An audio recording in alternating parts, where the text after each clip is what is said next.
এই যে গাইস, আজকে আমার জাকির ভাইয়ের সাথে দেখা হয়ে গেছে। জাকির ভাই খুব হতদরিদ্র একটা লোক।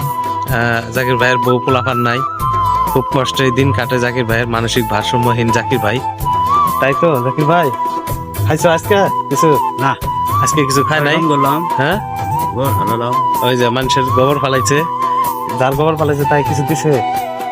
এই দেখেন, মানুষও খুব খারাপ। দেখেন একজনের বাড়িতে কাম করে দিছে, বিনা মানে দেখা যায় গোবর ফালাই দিছে, তারাও কিছু করলাম গরু বাইকে দিছে, গোবর ফালাই দিছে, তাও কিছু খাবার দেয় নাই।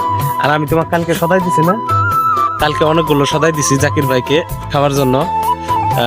খাজা দিছি, তারপর আর অনেক কিছু দিছি, তাই না? খাইছো কি এগুলা? জাকির ভাই খাইছে। সবাই একটু যার যার জায়গা থেকে সবাই একটু সহযোগিতা করবেন এইসব মানসিক ভারসাম্যহীন জাকির ভাইকে, জাকির ভাইয়ের মতো যারা আছে তাদেরকে। হ্যাঁ, সবাই বেশি বেশি একটু সাহায্য করবেন, যাতে যেন এরা ভালোভাবে চলতে পারে, যেহেতু ফ্যামিলির কেউ নাই, তাই না জাকির ভাই?